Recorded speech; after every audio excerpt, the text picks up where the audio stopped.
Pada zaman dahulu, di antara desa Tumbang Ating dengan desa Tumbang Jala, terdapat sebuah desa yang bernama Desa Tumbang Barong. Menurut cerita, di desa ini tinggallah dua orang suami istri, yaitu Tumbung dan Inge. Kedua pasang suami istri ini sama-sama mempunyai wajah yang tampan dan cantik. Dengan tidak berkelebihan, dapat dikatakan sebagai pasangan suami istri yang paling tampan dan tercantik di desa itu. Tumbung, sebagai seorang suami, mempunyai suatu sifat yang tidak disenangi oleh istrinya, yaitu sifat cemburu. Ia tidak menyenangi dan tidak membolehkan istrinya bebas keluar rumah dan bergaul dengan orang lain, meskipun masih dalam hal-hal yang wajar dan biasa. Hal ini membuat sang istri selalu sakit hati dan merasa tertekan. Pada suatu hari, penduduk desa Tumbang Barong melaksanakan pesta mendirikan sangkai. Di dalam pesta ini, diadakanlah keramaian-keramaian dan upacara-upacara adat selama beberapa hari dan beberapa malam. Ramailah desa ini selama beberapa hari dengan tempik, sorak kegembiraan, dan bunyi gendang serta gong. Tua, muda maupun anak-anak datang menyaksikan keramaian pesta tersebut. Inge ingin sekali datang ke tempat keramaian tersebut, dan ia mengajak suaminya agar mau pergi bersamanya. Tetapi sang suami menolak ajakan itu dan malahan melarang istrinya pergi. Akibatnya, terjadilah suatu pertengkaran kecil di antara kedua suami istri ini, yang akhirnya sang suami pergi meninggalkan istrinya itu, masuk ke hutan untuk berburu. Ia berangkat dengan membawa sebatang sumpitan. Sebelum berangkat, ia mengatakan kepada Inge istrinya agar jangan sekali-kali meninggalkan rumah dan jangan mendatangi tempat pesta tersebut selama kepergiannya. Inge menangis terisak-isak dan hatinya sangat sedih. Lebih-lebih lagi setelah mendengar larangan suaminya sewaktu berangkat meninggalkannya. Hendak dibawanya kemana hatinya yang sedih itu. Di saat merenungkan nasibnya yang tidak beruntung itu, terlintas saja pikirannya untuk nekat datang ke tempat pesta yang ramai di desanya itu. Ia mendadani dirinya dengan baik, dan setelah semuanya rapi, ia pun berangkatlah ke tempat pesta itu seorang diri. Wajah yang cantik dipulas dengan dandanan yang baik dan rapi menambah cantiknya Inge, dan kehadirannya di pesta itu disambut dengan gembira oleh kawan-kawannya, dan terutama sekali tuan rumah yang menyelenggarakan pesta tersebut. Di samping itu pula, ada juga perasaan keras orang lain yang hadir dalam pesta itu, melihat kehadiran Inge hanya seorang diri saja dan bukan bersama-sama dengan suaminya. Sebagaimana kebiasaan yang berlaku dalam suatu pesta, pada waktu itu Inge disuguhi makanan dahulu dan dipersilahkan menikmatinya. Setelah acara makan ini selesai, ia baru diperkenankan mengikuti keramaian yang ada. Tidak lama setelah acara makan selesai, Inge sudah tampak di antara orang-orang yang bergembira ria, menari-nari mengelilingi sangkai, dengan diiringi oleh bunyi-bunyian gong dan gendang yang bertalu-talu. Minuman keras pun seperti arak yang lazim oleh orang Dayak disebut baram, dibagi-bagikan. Lama-kelamaan, banyaklah di antara pengunjung pesta itu yang mabuk, termasuk pula Inge, istri Tumbung. Adapun Tumbung yang berangkat berburu tadi, tiba-tiba pulang kembali ke rumah mereka dengan membawa seekor kelasi, binatang buruan yang telah berhasil ditangkapnya. Pintu-pintu dan jendela rumah semua tertutup. Tidak ada suara yang kedengaran. Tumbung berpikir dalam hatinya, apakah yang telah terjadi atas diri istrinya? Tumbung kemudian dengan perlahan-lahan masuk ke dalam rumah. Dicarinya istrinya di sepanjang rumah, tapi tidak ada. Yang ada hanya pakaian yang bekas dipakai istrinya terletak di tempat tidur. Sedangkan di dalam lemari tidak ditemuinya pakaian istrinya yang bagus-bagus. Melihat keadaan ini, timbullah amarah di hati Tumbung terhadap istrinya yang telah berani melanggar larangannya. Istrinya telah pergi mengunjungi pesta itu. Dengan tidak berpikir panjang lagi, Tumbung pun memungut pakaian istrinya yang ada di tempat tidur itu dan mengenakannya pada binatang hasil buruannya yang telah mati itu. Setelah itu, binatang tersebut dibawanya ke tempat pesta di mana istrinya berada. Melihat kehadiran Tumbung yang sekoyong-konyong di tempat pesta itu dengan wajah yang marah, orang-orang menjadi heran, terutama sekali Inge istrinya menjadi sangat ketakutan. Dengan suara yang lantang, Tumbung berkata, "Saudara-saudara, saya datang ke sini bukan bermaksud untuk mengganggu keramaian pesta ini, tetapi hanya sekedar datang untuk menghibur hati yang tidak enak." Setelah berkata demikian, Tumbung lalu melemparkan binatang yang dibawanya tadi ke tengah-tengah orang banyak itu.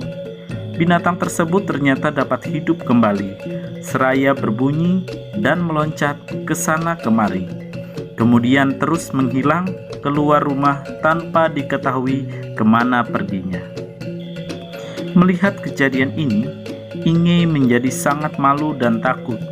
Ia segera pulang ke rumah tanpa pamit. Siang itu cuaca yang semula bersih dan baik tiba-tiba saja menjadi mendung. Awan hitam semakin menebal, dan baru saja Inge sampai di rumahnya, hujan pun turun dengan lebatnya, disertai dengan angin ribut dan halilintar yang sambung menyambung.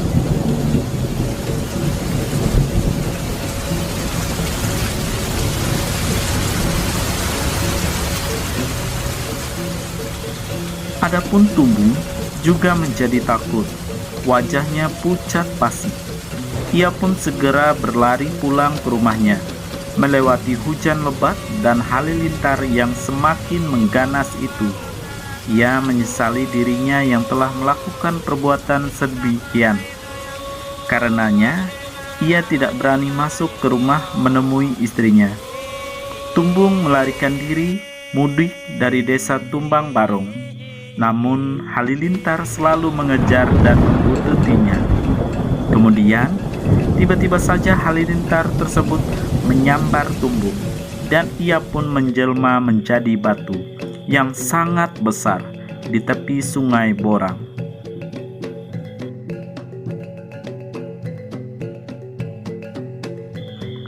Perjalanan Tumbung melarikan dirinya ini sampai sekarang menjadi syair di kalangan masyarakat setempat yang berbunyi, "Mudik barong, Tumbung berlari.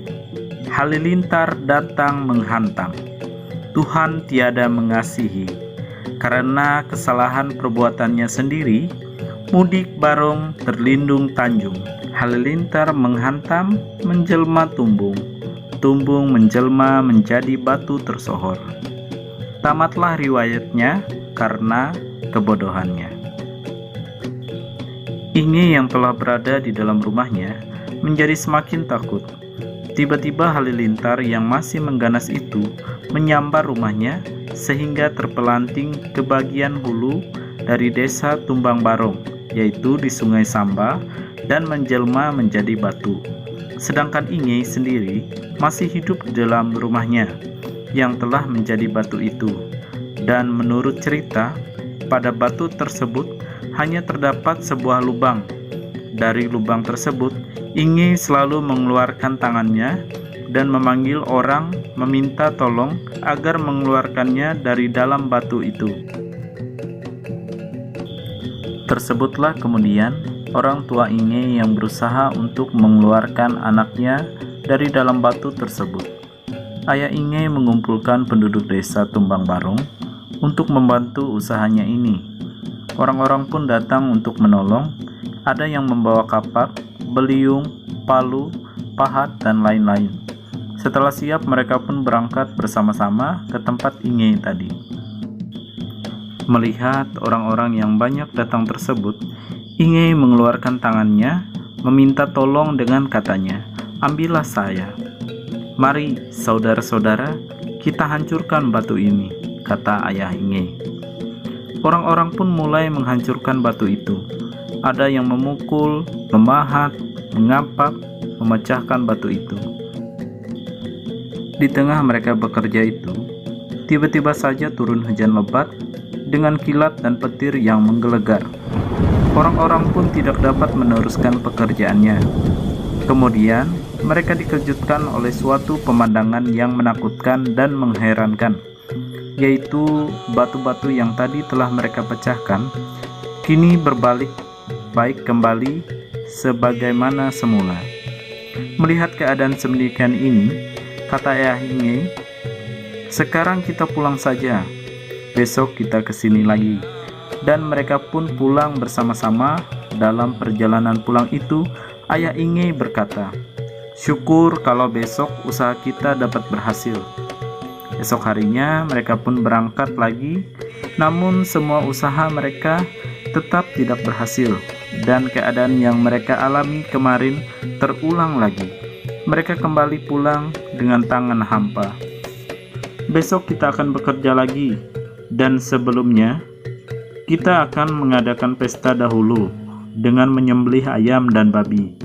Mungkin karena kita belum mengadakan pesta ini, hari selalu hujan," kata ayah Inge. Lalu pada malam itu, mereka pun mengadakan pesta. Semalam suntuk, ramailah orang di rumah ayah Inge. Setelah pagi, mereka bersama-sama lagi pergi ke tempat Inge. Sesampai di sana, tua, muda, laki-laki, perempuan, dan anak-anak semua bekerja memecahkan batu tersebut. Dari lubang batu itu, Inge berkata, "Ayo, kalian, ambillah saya." Orang-orang terus bekerja keras, tapi tiba-tiba hujan pun turun lagi. Kejadian seperti hari-hari yang lalu terulang kembali, dan segala usaha mereka tidak berhasil. Kepada orang-orang tua di desa itu, dimintai pendapatnya, tapi semuanya tidak mampu memberikan suatu jalan keluar. Dan kata mereka, mungkin hal ini sudah kehendak Tuhan, karena kutukannya kepada Tumbung dan Inge.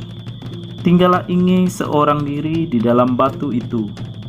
Meskipun keadaannya yang sudah demikian, orang tuanya tetap saja sayang kepadanya. Setiap hari makanan diantar untuknya di dalam batu itu. Ayahnya meminta kepadanya agar ia bertabah hati menerima kenyataan itu, karena ayahnya bersama-sama penduduk desa tidak mampu lagi membebaskannya. Demikianlah hidup Inge, hari berganti hari, bulan berganti bulan, dan tahun berganti tahun di dalam batu itu.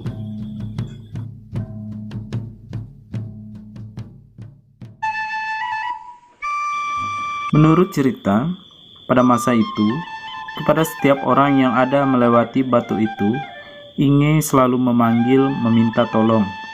Selain itu, ada juga di antara orang-orang yang pergi ke tempat ini untuk menyuruh Inge membuatkan anyaman tanggui darah dan menjahitkan sarung. Semua pekerjaan ini dapat dilakukan dengan baik oleh Inge. Letak batu tempat Inge ini adalah di pinggir sungai Samba yang selalu ramai dilalui orang yang hilir mudik dari desa Tumbang Samba.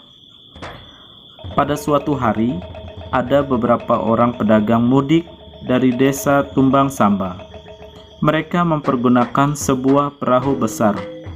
Mereka adalah orang baru yang sama sekali tidak mengetahui tentang peristiwa-peristiwa yang pernah terjadi di daerah itu. Konon, pada waktu melewati batu tempat kediaman Inge ini tadi, mereka mendengar orang memanggil dan melambaikan tangannya melalui lubang batu yang besar itu. Mereka pun lalu menambatkan perahunya dekat batu besar itu. Melalui lubang batu itu, mereka melihat di dalamnya ada seorang perempuan cantik. Inge memohon pertolongan mereka untuk menyelamatkannya. Mereka pun berunding. Sebagian di antara mereka mau menyelamatkan Inge, tapi sebagian lagi tidak setuju. Alasan mereka yang tidak setuju itu karena mereka bersama-sama ingin memiliki Inge karena cantiknya. Jadi bila Inge dapat diselamatkan, akan menimbulkan perkelahian di antara mereka.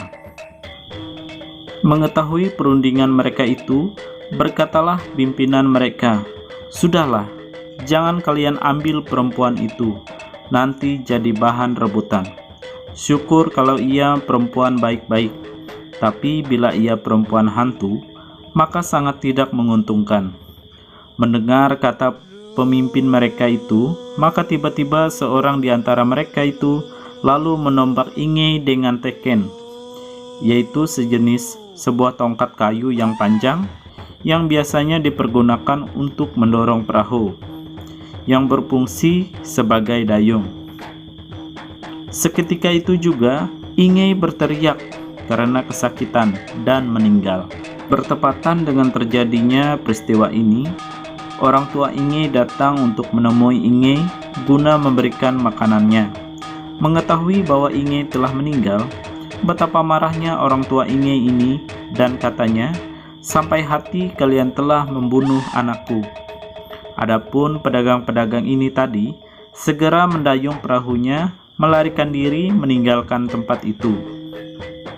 Demikianlah cerita Tumbung dan Inge, yang karena perbuatannya sendiri telah menjelma menjadi batu, dan bukti-bukti peninggalannya masih dapat kita jumpai sampai sekarang di Sungai Samba dan Sungai Barong Katingan.